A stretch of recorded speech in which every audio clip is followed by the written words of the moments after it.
ও আমারে বলছিল, আমাকে যখন রিমান্ডে নিয়েছে প্রশাসন নিয়ে, হাতির ঝিলেরা 12:30টার দিকে 1টার দিকে নিয়ে আমার পুরা উলঙ্গ করে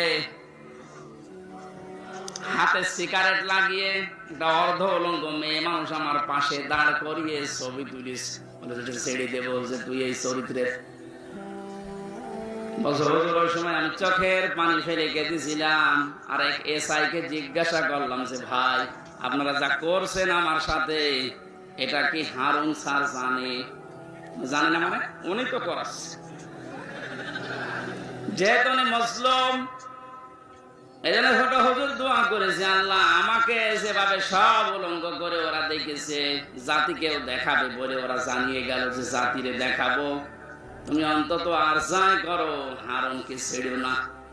আল্লাহ এই জন্য ছাড়ে নাই।